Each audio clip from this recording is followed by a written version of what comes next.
ఎన్నికలకు ఇటు ఫ్లోర్ టెస్ట్కి విజయ్ వెళ్ళిన తర్వాత అక్కడ హై టెన్షన్ వాతావరణం నెలకొనుంది. విప్ని ధిక్కరిస్తూ విజయ్కి ఏఐడిఎంకేకి సంబంధించిన రెబెల్ ఎమ్మెల్యేస్ సపోర్ట్ చేస్తున్నారు. మరోపక్కన రెబెల్ ఎమ్మెల్యేస్ మద్దతు ఇవ్వడంపై పళనిస్వామి వర్గం సీరియస్ అయింది. అన్నా డిఎంకే ఎమ్మెల్యేల మధ్య గొడవ జరిగింది.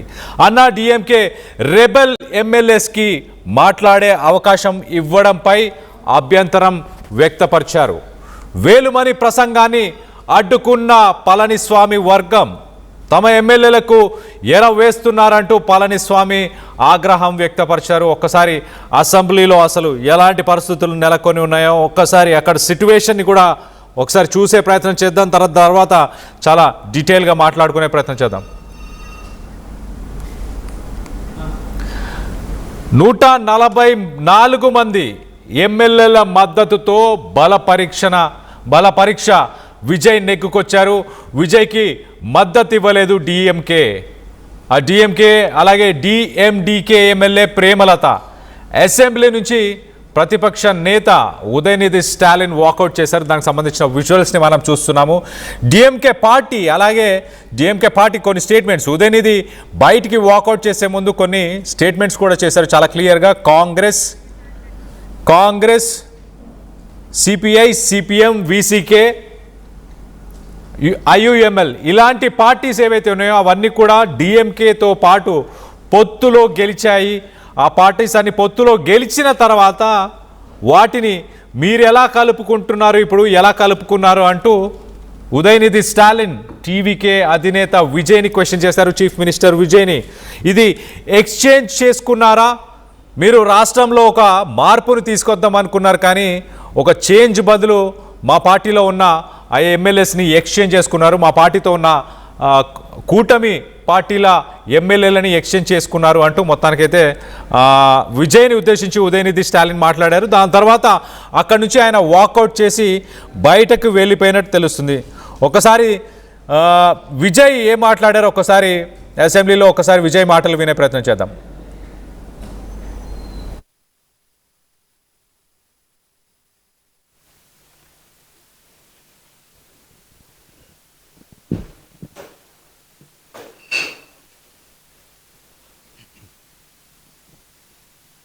மாண்புமிகு பேரவைத் தலைவர் அவர்களே, திரு சி ஜோசப் விஜய் அவர்களை முதலமைச்சராக கொண்ட அமைச்சரவை மீது இப்பேரவை தனது நம்பிக்கையை தெரிவிக்கிறது என நான் மொழிந்துள்ள அரசினர் தீர்மானத்தின் மீது அனைத்து கட்சிகளை சார்ந்த மாண்புமிகு உறுப்பினர்கள் தங்களது கருத்துக்களை தெரிவித்து தீர்மானத்தை ஆதரித்தும் எதிர்த்தும் உரையாற்றியுள்ளனர்.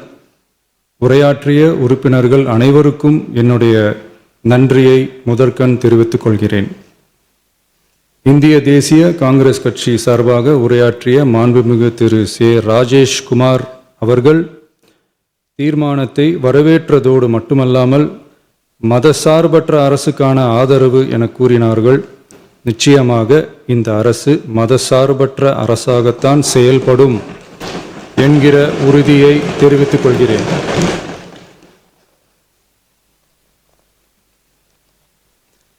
அடுத்து உரையாற்றிய இந்திய கம்யூனிஸ்ட் கட்சி மார்க்சிஸ்ட் கட்சி சார்பாக உரையாற்றிய திரு ஆர் செல்லசுவாமி அவர்கள் இந்த தீர்மானத்தை வரவேற்று முழுமையான ஆதரவு தெரிவித்துள்ளார்கள். விடுதலை சிறுத்தைகள் கட்சி சார்பாக உரையாற்றிய மாண்புமிகு உறுப்பினர் திரு வன்னி அரசு அவர்கள் உரையாற்றுகையில் நம்பிக்கை வாக்கெடுப்பில் வெற்றி பெற்று இந்த அரசு 5 ஆண்டுகள் தொடரும் என நம்பிக்கை தெரிவித்தமைக்கு என்னுடைய நன்றியை தெரிவித்துக் கொள்கிறேன். ஆதரிப்பவர்களுக்கு மட்டுமான அரசல்ல, எதிர்ப்பவர்களுக்கான அரசும் இது என சுட்டிக்காட்டியமைக்கு எனது நன்றியை தெரிவித்துக் கொள்கிறேன். முந்தைய அரசுகளால் கொண்டு வரப்பட்ட முக்கிய மக்கள் நலத்திட்டங்கள் தொடரும் என்ற உறுதியை தெரிவித்துக் கொள்கிறேன். చీఫ్ మినిస్టర్ విజయ్ తనకు సపోర్ట్ చేస్తున్న పార్టీస్ వాళ్ళ మద్దతు వాటన్నిటి గురించి ఆయన మాట్లాడారు. దాని తర్వాత ఒక్కొక్కరి పేరుని ఆ ఎమ్మెల్యేలు ఎవరైతే ఉన్నారో వాళ్ళందరినీ కూడా పరీక్ష కోసం ఒక్కొక్కరి పేరుని స్పీకర్ పిలిచారు. వాళ్ళు మద్దతు ఎవరిస్తున్నారు అనేది వాళ్ళందరూ లేచి నిల్చోవడం, దాని తర్వాత లేచి నిల్చొని మేము మద్దతు ఇస్తున్నాం అంటూ మొత్తానికైతే తెలిపారు. ఈ సిరీస్ ఆఫ్ ఈవెంట్స్లో మొత్తంగా డిఎంకే వాకౌట్ చేసి అసెంబ్లీ నుంచి బయటకు వెళ్ళిపోయింది. అలాగే పళనిస్వామికి సంబంధించిన గ్రూప్ ఎమ్మెల్యేస్ కూడా కొంత హైటెన్షన్ వాతావరణం నెలకొని ఉండే వాళ్ళు వేలుస్వామి షణ్ముగం మాట్లాడే సమయంలో వాళ్ళని అడ్డుకునే ప్రయత్నం చేశారు. కొంత హైటెన్షన్ వాతావరణం నెలకొన్న తర్వాత ఏఐడిఎంకేకి సంబంధించిన ఎమ్మెల్యేస్ కూడా వాకౌట్ చేసినట్టు తెలుస్తుంది. మరో పక్కన మొత్తంగా ఇవాళ అసెంబ్లీకి ఎంతమంది అటెండ్ అయ్యారు, ఎంతమంది విజయ్కి సపోర్ట్ చేశారు, ఎంతమంది వాకౌట్ చేశారు, వీటన్నిటికి సంబంధించి డీటెయిల్గా మాట్లాడుకునే ప్రయత్నం చేద్దాం. ఇటు ఏపీ నుంచి మా ఇన్పుట్ ఎడిటర్ కృష్ణమోహన్ అందుబాటులో ఉన్నారు. కృష్ణమోహన్తో మాట్లాడి తెలుసుకునే ప్రయత్నం చేద్దాం. కృష్ణమోహన్ చెప్పండి, అసలు మొత్తంగా ఇవాళ అసెంబ్లీకి ఎంతమంది అటెండ్ అయ్యారు, దాంట్లో విజయ్కి సపోర్ట్ చేసిన వాళ్ళు ఎంతమంది, డిఎంకే ఎందుకు వాకౌట్ చేసింది, అలాగే ఏఐడిఎంకే వాకౌట్ చేయడానికి గల కారణాలు ఏంటి? కళ్యాణ్, బేసిక్గా ఈరోజు బల పరీక్షలో విజయ్ అద్భుతమైన విజయాన్ని సాధించారు. ఈ విజయం వెనకాల దాదాపుగా 144 ఓట్లు ఆయనకి మద్దతుగా ఓట్లు వేస్తే 22 ఓట్లు ఆయనకి వ్యతిరేకంగా ఓట్లు వేశారు. 5 మంది తటస్థంగా ఉన్నారు. అసెంబ్లీలో హాజరైనా కూడా 5 మంది తటస్థంగా ఉన్న పరిస్థితి అయితే మనం చూసాం. అయితే ఈ వెనకాల చాలా మార్పులు చేర్పులు జరిగాయి. ఈరోజు ఓటింగ్ సమయంలో చాలా ఆసక్తికరమైన అంశాలను కూడా మనం చూసాం. స్పీకర్ మొదటగా బ్లాక్లో ఉన్న వ్యక్తులని మొత్తం 6 బ్లాకులు ఉంటే 6 బ్లాకులకి బ్లాక్ వైజ్గా ఎవరెవరు ఏంటి అని ప్రతి ఒక్కరి పేరు చదువుతూ వాళ్ళ మద్దతు కోరే ప్రయత్నం చేశారు. ఓట్లు కూడా ఆ విధంగానే లెక్కించే ప్రయత్నం అయితే చేశారు. అయితే డిఎంకే ఈ వ్యవహారంలో మాత్రం ముందుగానే వాకౌట్ చేసింది. ఒక డిఎంకే మాత్రం వాకౌట్ చేసి వెళ్ళిపోయిన పరిస్థితి. డిఎంకే ఇది పూర్తిగా కూడా ఈ కూటమి, ఈ మద్దతు ఇవన్నీ కూడా అది ఒక అపవిత్రమైన కూటమి అని చెప్తూ మాట్లాడిన పరిస్థితి. మరోవైపు పుష్ప సినిమాలో సోఫాలలో డబ్బులు ఎలా పెట్టారో అలాగే టీవీకే విజయ్ కూడా అలాగే ఎమ్మెల్యేలకి ఈ విధంగా కొనుగోలు చేశారని చెప్పి ఆయన మాట్లాడిన పరిస్థితి. దీంట్లో కాంగ్రెస్ పూర్తిగా బలాలు ఒకసారి చూసుకుంటే టీవీకే 107 ఓట్లు పోలైంది, ఒక ఓటు 106 ఓట్లు పోలైంది. ఒక ఓటు ఆయన రాజీనామా చేశారు, ఇంకొక ఓటు హైకోర్టు ఆదేశాల మేరకు శ్రీనివాస సేతుపతి తన ఓటును వినియోగించుకోలేదు. దీంతో 106 స్థానాలకి టీవీకే పూర్తి మద్దతు పలికిన పరిస్థితి. కాంగ్రెస్ 5 ఎమ్మెల్యేల ఓట్లు టీవీకే వైపుకు వేశారు. అలాగే బీసీకే 2 టీవీకే వైపుకు వేశారు. ముస్లిం లీగ్ 2 టీవీకే వైపుకు వేశారు. సిపిఎం మొత్తం కూడా 4 స్థానాలు టీవీకే వైపు వేసిన పరిస్థితి. అయితే ఇక్కడ ఎవరైతే కామరాజు ఎంఐఎంకే సంబంధించి కూడా ఎవరైతే కామరాజు ఎమ్మెల్యే గెలుపొందారో ఆయన దివాకరన్ నిన్న పార్టీ నుంచి సస్పెండ్ చేసినా ఆయన మద్దతు కూడా టీవీకేకే పడింది. తర్వాత ఇక్కడ ఆసక్తికరమైన అంశం ఏంటంటే ఏఐడిఎంకే మొదట వాకౌట్ చేయాలని నిర్ణయించుకున్నా మళ్ళీ తిరిగి ఓటింగ్లో పాల్గొనింది. తన 47 స్థానాల ఎమ్మెల్యేలకు సంబంధించి ఓటింగ్ పాల్గొన్న పరిస్థితిని మనం చూసాం. ఆ ఓటింగ్లో క్లియర్గా 21 స్థానాలు పళనిస్వామి వర్గానికి సంబంధించిన ఓటర్లు, అక్కడ 22 మంది వ్యతిరేకంగా ఓటు వేస్తే 26 మంది ఆయనకి 25 మంది మద్దతుగా వేసిన పరిస్థితి అయితే చాలా స్పష్టంగా కనపడుతుంది. దీంట్లో 27 మంది మద్దతులో ఒకటి చాలా క్లియర్గా రీమా రౌస్ ఎవరైతే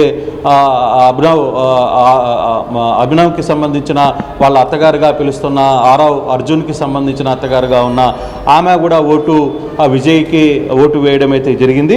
అందరూ యాక్చువల్గా ప్రేమలత ఓటు వేస్తుంది, విజయ్కి మద్దతుగా నిలుస్తుంది అని అనుకున్నారు. కానీ ఆమె కూడా వాకౌట్ చేసి వెళ్ళిపోయిన పరిస్థితి. తర్వాత అలాగే వేలుమణికి సంబంధించిన వర్గం ఏదైతే ఉందో పూర్తిగా కూడా విప్పుని ధిక్కరించి టీవీకేకి ఓట్లేసిన నేపథ్యంలో ఓవరాల్గా 144 స్థానాలు విజయ్కి, అంటే ఎమ్మెల్యేలు 144 మంది ఓట్లేస్తే 22 మంది వ్యతిరేకంగా ఉంటే 5 మంది, అంటే ఈ 5 మందిలో బీజేపీ ఒకటి తటస్థంగా ఉంది.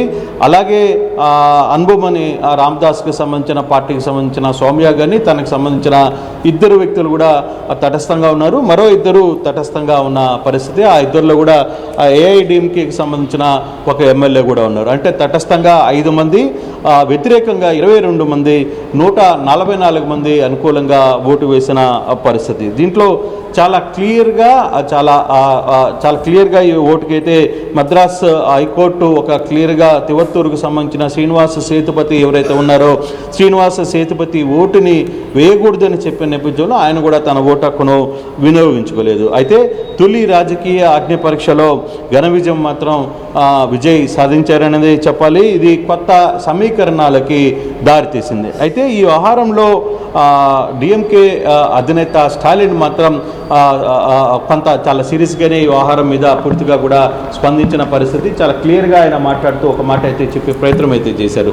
ఇప్పుడు దాకా మీరు గెలుస్తారని మాకు తెలుసు, మీరు అపవిత్ర కలయికతో ఈ కూటమి ఏర్పడుతోంది, అయినా మాకు అవసరం లేదు, కానీ ఈ కూటమిలో మేము ఓటుకి ఉండడానికి లేదు అనుకుంటూ వాళ్ళు వాకౌట్ చేసిన పరిస్థితి. వాళ్ళ కూటమిలో ఉన్న వాళ్ళ వాకౌట్లో నుంచి ప్రేమలత కూడా ఆ డిఎంకేతో పాటు లేచి ఆమె కూడా బయటికి వెళ్ళిపోయారు.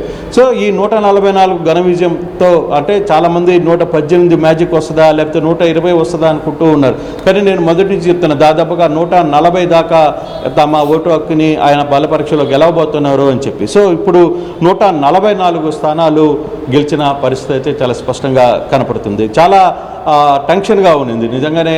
అసలుకి ఎవరికి ఓట్లు వేస్తారు, ఏ ప్రాంతంలో నుంచి ఎట్లా పోతాయని కొంత క్లారిటీ ఉన్నప్పటికీ కూడా ఎక్కడో కొంత ఏఐడిఎంకే నుంచి ఎటువంటి పరిస్థితులు ఉంటాయి అనే ఒక చర్చ అయితే జరిగింది. ఏఐడిఎంకేలో చీలిక స్పష్టమైపోయింది. చీలికలో దాదాపుగా 22 మంది వ్యతిరేకంగా ఓటేస్తే దాదాపుగా మిగిలిన వాళ్ళందరూ కూడా వేలుమణి వర్గం అలాగే షణ్ముగం వర్గం ఓవరాల్గా ఎమ్మెల్యేలకు టీవీకేకి మద్దతు ఇచ్చిన పరిస్థితి అయితే మనకి చాలా స్పష్టంగా కనపడుతుంది. అయితే చాలా క్లియర్గా చాలా అంశాలని తెరమేరికి తీసుకుని వచ్చే ప్రయత్నం అయితే చేశారు.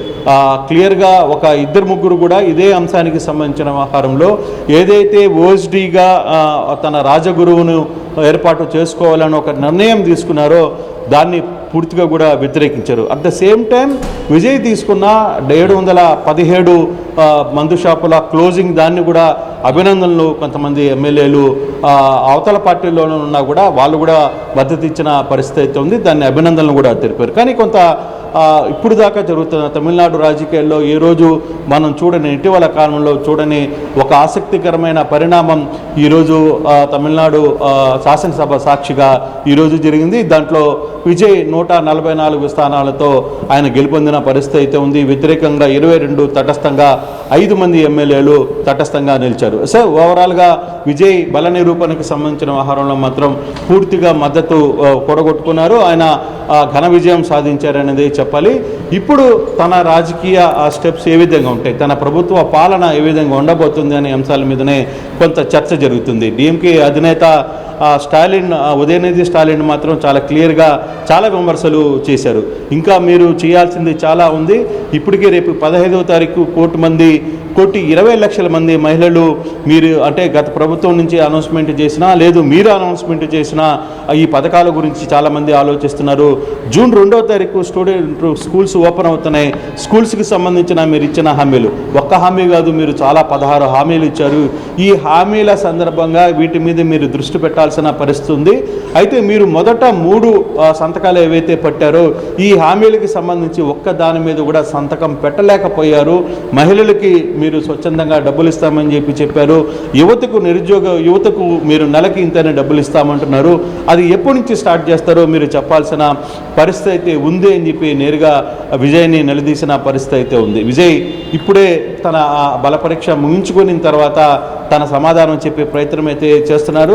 రాష్ట్ర ప్రభుత్వం తరఫున అంటే తమిళనాడు ప్రభుత్వం తరఫున రాష్ట్ర ప్రజలకు తన మొదటి అఫీషియల్ స్పీచ్ని ఆయన చెప్పబోతున్నారు. సో దీంట్లో అసెంబ్లీ సాక్షిగా చెప్పబోయేది అన్నిట్లో రికార్డ్ అవుతుంది. కాబట్టి దీన్ని మొదటి అఫీషియల్గా మాట్లాడుకుంటారు. ముఖ్యమంత్రి బలపరీక్షణ జరిగిన తర్వాత నెగ్గిన తర్వాత ఆయన మాట్లాడుతూ అయితే చాలా వరకు వ్యవహారాలని నేను ఏదైతే చెప్పానో వాటన్నిటి మీద కూడా దృష్టి పెడుతున్నాను. మరోవైపు తన రాజగురువు ఓఎస్డి సంబంధించిన వ్యవహారం మీద 2-3 ఎమ్మెల్యేలు ప్రస్తావించిన తర్వాత దాన్ని నేను ఇంకొకసారి ఆలోచించుకునే ప్రయత్నం చేస్తానని కూడా ఆయన చెప్పిన పరిస్థితి అయితే చాలా స్పష్టంగా కనపడుతుంది కళ్యాణ్. కానీ ఏదేమైనా ఈరోజు విజయ్ ఒక బల నిరూపణలో సూపర్ డూపర్ సక్సెస్ అయ్యారు, సూపర్ హిట్ అయింది తన షో మొత్తం కూడా ఈరోజు అసెంబ్లీలో అని చెప్పచ్చు. అయితే ఇప్పుడు ఫర్దర్గా జరగబోతున్నారు, ఎందుకంటే మొదటి రోజు నుంచే డిఎంకే అధికార టీవీకే మీద దాడి చేసే ప్రయత్నం చేసింది, మాటల దాడి చేసింది. ఆల్రెడీ ఉదయనిధి స్టాలిన్ తన పదునైన వ్యాఖ్యలతో, తన పదునైన మాటలతో అక్కడ జరుగుతున్న వాటిని చాలా క్లియర్గా విమర్శలు చేసే ప్రయత్నం అయితే చేశారు. మీది ఒక అపవిత్ర కూటమి అని కూడా చెప్పే ప్రయత్నం అయితే చేశారు. సో ఇటువంటి సిచ్యువేషన్స్ అయితే జరుగుతున్నాయి. ఇంకా రాబోయే రోజుల్లో తమిళనాడు రాజకీయం ఏ విధంగా మారబోతుంది అని చూడాలి. కొత్త సమీకరణాలకైతే విజయ్ శ్రీకారం చుట్టారు. ఆ సమీకరణాల్లో చాలామందిని తన వైపుకి తిప్పుకునే ప్రయత్నం చేశారు. ఇప్పటికీ 9 మందితో మంత్రివర్గ విస్తరణ చేసిన తర్వాత ఇప్పుడు అసలు కథ స్టార్ట్ అవుతుంది. ఏ పార్టీలకు ఎంతమందికి మంత్రివర్గన విస్తరణ ఇవ్వాలి.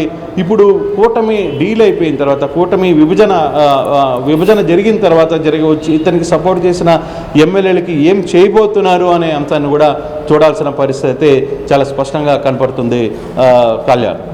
అయితే కృష్ణమోహన్, ఏఐడిఎంకేకి సంబంధించిన రెబెల్ ఎమ్మెల్యేస్ ఎవరైతే విజయ్కి సపోర్ట్ చేశారో టీవీకే పార్టీకి, అలాగే విజయ్ని గవర్నమెంట్ ఫామ్ చేయడానికి ఫ్లోర్ టెస్ట్లో సపోర్ట్ చేసిన వారందరిపైన మరి విప్ యాక్షన్ తీసుకునే అవకాశం ఉందా? దీనిపైన స్పీకర్ కానీ రానున్న రోజుల్లో ఏం జరిగే అవకాశం ఉంది? రెబెల్ ఎమ్మెల్యేస్ అలాగే పళనిస్వామితో పాటు ఉన్న ఎమ్మెల్యేస్. డెఫినెట్గా పళనిస్వామి అందుకే ఈరోజు ఆయనకు తెలుసు ఎంతమంది వ్యతిరేకంగా ఓటు వేస్తారు. అందుకే ఆయన ఓటింగ్లో కూడా పాల్గొన్నారు. కావాలనే అసలుకి వీళ్ళ ఓటింగ్ ఎవరెవరు వేస్తున్నారు ఏంటి అనే అంశం మీదనే ఆయన కావాలనే ఈరోజు ఓటింగ్లో పాల్గొన్నారు. మొదట ఏఐడిఎంకే వాకౌట్ చేయాలని నిర్ణయించినా మళ్ళీ ఈ ఓటింగ్ సరళిలో మనకి అఫీషియల్గా రికార్డెడ్గా ఉండాలి అనే నేపథ్యంలోనే అసెంబ్లీలో ఆయన కూర్చున్నారు. డిఎంకే బయటికి వెళ్ళిపోయిన తర్వాత కూడా ఏఐడిఎంకే పూర్తిగా కూర్చున్న పరిస్థితి. ఏఐడిఎంకేలో ఇప్పుడు ఎవరైతే 26 మందో 27 మందో ఎమ్మెల్యేలు వ్యతిరేకంగా ఓట్లు వేశారో ఆ ఎమ్మెల్యేల మీద విప్ జారీ చేసిన తర్వాత పార్టీ క్రమశిక్షణకు ఉల్లంఘనకు పాల్పడ్డారు. తమ పార్టీ గుర్తు మీద గెలిచి వేరే పార్టీకి మద్దతు తెలిపిన నేపథ్యంలో విప్ని నిన్నే జారీ చేసిన నేపథ్యంలో ఇప్పుడు ఆ విప్ ప్రకారంగా ఎవరెవరి మీద కంప్లీట్ చేస్తారు అనే దాని మీద కూడా పళనిస్వామి ఓటింగ్ జరుగుతున్న సమయంలో కూడా చాలా క్లియర్గా ఒక పెన్ను పేపర్ పెట్టుకొని అన్నిటిని టిక్ చేస్తూ కనపడ్డ దృశ్యాలు కూడా మనం చూసాం. అంటే ఎవరెవరు ఓట్లు వేశారు, ఎవరెవరు ఓట్లు లేదు, ఎవరి మీద యాక్షన్ తీసుకోవాలి అనే ఒక చర్చ కూడా చాలా క్లియర్గా జరగబోతుంది. ఎమ్మెల్యేలుగా గెలిచిన వ్యక్తులు పార్టీ ధిక్కారణ కింద ఏదైతే సెక్షన్స్ ఉంటాయో వాళ్ళకు ఒక రైట్ ఉంది. అయితే అది దాన్ని స్పీకర్ ఏ విధంగా తీసుకోబోతున్నారు? స్పీకర్ ఆ వ్యవహారాన్ని సీరియస్గా తీసుకుంటారా? ఒకవేళ లేదు ఈ అదే వ్యవహారం మీద హైకోర్టుకి వెళ్ళే ప్రయత్నం పళనిస్వామి చేస్తారా? లేదు ఇప్పటికే ఈ టెంట్ వ్యవహారాల మీద సుప్రీంకోర్టు కూడా చాలా కేసులు నమోదైన పరిస్థితి కూడా మనం చూసాం. సో ఆ యాంగిల్లో ఇప్పుడు ఈ వ్యవహారంలో ఎంతవరకు ముందుకు వెళ్తారనేది చూడాల్సిన పరిస్థితి అయితే ఉంది. కానీ ఏఐడిఎంకే నుంచి బయటకు వచ్చిన ఎమ్మెల్యేల భవితవ్యం ఏం జరగబోతుంది, వాళ్ళని ఏ విధంగా రియాక్ట్ అవుతారు, వాళ్ళ మీద పళనిస్వామి ఎటువంటి యాక్షన్స్ తీసుకోబోతున్నారు, లేదు స్పీకరు ఇదే వ్యవహారం మీద లేదు గవర్నర్ ఇదే వ్యవహారం మీద జరుగుతున్న కంప్లైంట్స్ కోర్టు ఏ విధంగా ఎవరికి పూర్తి స్థాయి మద్దతు ఇవ్వబోతుంది, పార్టీలో ఎక్కువ మెజార్టీ ఎవరు అభ్యర్థులు ఉన్నారు వాళ్ళకి పార్టీ పగ్గాలు చేపట్టే అవకాశాలు కూడా గతంలో చూసాం కాబట్టి సో అటువంటి సందర్భాల్లో ఇప్పుడు అటువంటి ప్రయత్నం ఏమన్నా జరగబోతుందా? పళని స్వామికి వ్యతిరేకంగా ఏర్పాటైన కూటమి షణ్ముగం నేతృత్వంలో వేలుమణి నాయకత్వంలో జరిగిన ఈ వ్యవహారంలో వేలుమణి ఈ వ్యవహారంలో ఎంతవరకు ముందుకు సక్సెస్ కాగలరు అనేది కూడా చూడాలి. మరోవైపు వేలుమణి చాలా క్లియర్గా చెప్తున్నారు అసలు పళనిస్వామి వల్లే ఈ ప్రభుత్వం అంటే వరుసగా ఏఐడిఎంకే ఓటమికి కారణం పళనిస్వామి తీసుకున్న కొన్ని నిర్ణయాల వల్లే ఈ వ్యవహారం అంతా కూడా జరిగింది.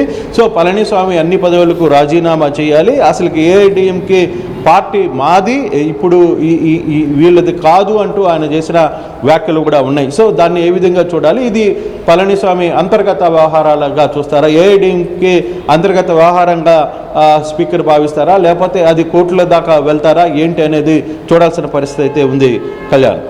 Right Krishnamohan, thanks for the latest update. మొత్తం మీద తమిళనాడులో ఇవాళ జరిగిన ఫ్లోర్ టెస్ట్ తమిళనాడు చరిత్రలోనే మొదటిసారి లైవ్ టెలికాస్ట్ చేశారు. ఆ లైవ్ టెలికాస్ట్లో మొత్తానికి హై టెన్షన్ వాతావరణం ఏదైతే అక్కడ నెలకొని ఉందో దానికి సంబంధించిన డీటెయిల్స్ అన్నీ కూడా ప్రస్తుతానికి ప్రజలందరూ చూశారు. సో మొత్తం మీద డిఎంకే ఇటు లీడర్ ఆఫ్ ఆపోజిషన్గా ఉన్న ఉదయనిధి స్టాలిన్ మాత్రం ఇది కొనుగోలు చేసిన గుర్రాల లాంటి ఒక సభ అంటూ ఆయన ఎమ్మెల్యేలను ఉద్దేశించి, అంటే డిఎంకే పార్టీ కూటమిగా వచ్చిన పార్టీలన్నింటినీ కలుపుకొని విజయ్ వాళ్ళందరినీ కొనుక్కున్నాడు, ఎమ్మెల్యేలని కొనుగోలు చేశాడు అంటూ ఉదయనిధి స్టాలిన్ స్టేట్మెంట్ ఇచ్చారు. దానిపైన విజయ్ స్పందిస్తూ విజయ్ ఇది రేసు గుర్రం గవర్నమెంట్ అంతే కానీ గుర్రాలని కొనుగోలు చేసిన గవర్నమెంట్ కాదంటూ కౌంటర్ ఇచ్చే ప్రయత్నం చేశారు. మరోపక్కన ఉదయనిధి స్టాలిన్ మహిళల కోసం చేసిన ఆ ప్రామిసెస్ని ఎప్పుడు ఫుల్ఫిల్ చేస్తారు, అలాగే విద్యార్థుల కోసం అలాగే వాళ్ళ ఎడ్యుకేషన్ కోసం చేసిన ప్రామిసెస్ని ఎప్పుడు ఫుల్ఫిల్ చేస్తారు, వాటి గురించి మాట్లాడండి అంటూ విజయ్ని ఉదయనిధి స్టాలిన్ ప్రశ్నించారు. మొత్తానికైతే అక్కడి నుంచి డిఎంకే పార్టీకి సంబంధించిన ఎమ్మెల్యేస్ అక్కడి నుంచి వాకౌట్ చేసి వెళ్ళిపోయారు. దాని తర్వాత ఏఐడిఎంకేకి సంబంధించి రెండుగా చీలిపోయిన ఆ పార్టీకి సంబంధించిన నాయకులు ఒక గ్రూప్లో దాదాపు 30 మంది ఎమ్మెల్యేలు, మరికొంతమంది దాదాపు 27 మంది పళనిస్వామితో ఉన్న ఎమ్మెల్యేలు. ఆ 27 మంది ఎమ్మెల్యేలతో పళనిస్వామి అక్కడికి వెళ్ళారు. ఎవరు డిఫెక్షన్ చేస్తున్నారు, ఎవరు టీవీకే ప్రభుత్వానికి సపోర్ట్ చేస్తున్నారు, ఏఐడిఎంకే గవర్నమెంట్కి వ్యతిరేకంగా ఎవరు, డిఎంకే పార్టీకి వ్యతిరేకంగా ఎవరు డెసిషన్ తీసుకున్నారు, రెబెల్ ఎమ్మెల్యేస్ ఎవరు అంటూ ఆయన చూడడానికి వెళ్ళారు. మొత్తం మీద వాళ్ళందరినీ కూడా పాయింట్అవుట్ చేసుకొని ఒక లిస్ట్ని కూడా ఆయన ప్రిపేర్ చేసుకున్నారు. దాని తర్వాత స్పీకర్ విజయ్ని ఎవరు మీకు మద్దతు ఇస్తున్నారు అని అడిగినప్పుడు విజయ్ వాళ్ళందరి పేర్లని ఆ 6 బ్లాక్స్లో ఏ పార్టీస్ నుంచి ఎవరెవరు ఎంతమంది సపోర్ట్ చేస్తున్నారో ఆయన చెప్పుకొచ్చే ప్రయత్నం చేశారు. దాని తర్వాత స్పీకర్ వారందరినీ ఒక్కొక్కరిని పిలిచి వాళ్ళు విజయ్కి సపోర్ట్ చేస్తున్నారా అంటూ స్పీకర్ అడగడం జరిగింది. దానికి సంబంధించిన విజువల్స్ని రైట్ సైడ్ బాక్స్లో చూస్తున్నాం. ఒకసారి ఆ విజువల్స్ని చూసే ప్రయత్నం చేద్దాం. దాని తర్వాత మరింత డీటెయిల్గా మాట్లాడుకునే ప్రయత్నం చేద్దాం. தீர்மானத்தை ஆதரிப்போர் எழுந்து நிற்கும்படி கேட்டுக்கொள்கிறேன். மாண்புமிகு திரு என் ஆனந்த், மாண்புமிகு திரு ஆதவ் அர்ஜுனா, மாண்புமிகு டாக்டர் கோ க அருண்ராஜ், மாண்புமிகு திரு கே ஏ செங்கோட்டையன், மாண்புமிகு திரு ப வெங்கடரமணன், மாண்புமிகு திரு ரா நிர்மல்குமார், மாண்புமிகு திரு ராஜ்மோகன், மாண்புமிகு டாக்டர் டி அருண்குமார், மாண்புமிகு திரு ம அருள் பிரகாசம், மாண்புமிகு திரு சி அருள் விக்னேஷ், மாண்புமிகு திரு காக்க ஆனந்த் மோகன், மாண்புமிகு திரு ராவி ரஞ்சித் குமார், மாண்புமிகு திரு து இளங்கோவன், மாண்புமிகு டாக்டர் ந இளையராஜா, மாண்புமிகு திருமதி ம சத்யா, மாண்புமிகு திருமதி க சிந்து, மாண்புமிகு திருமதி விபி தமிழ்ச்செல்வி, மாண்புமிகு திருமதி தாகிரா,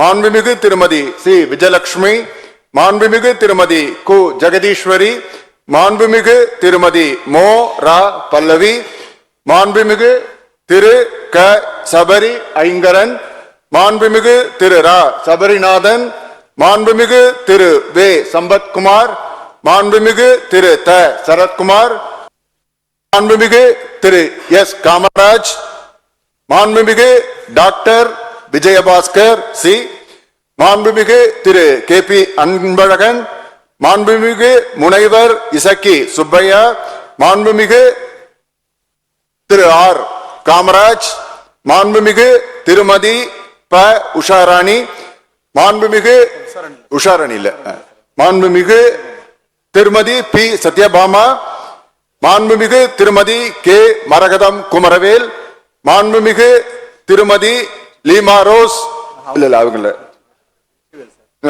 மாண்புமிகு திருமதி மரகதம் வெற்றிவேல், மாண்புமிகு திருமதி லீமா ரோஸ் மார்டின், மாண்புமிகு திரு அருண்மொழி தேவன், மாண்புமிகு திரு சி வி சண்முகம்.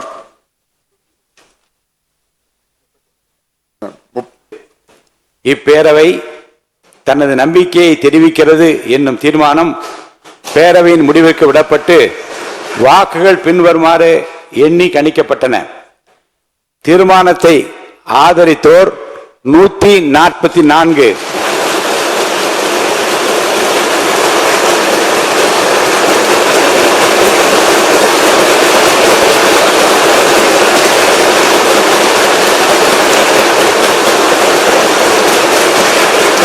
தீர்மானத்தை எதிர்த்தோர் 20.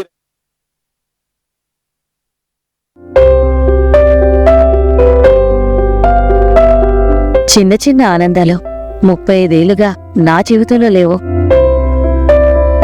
35 ఏళ్లుగా నేను డైపర్లలో బ్రతికాను.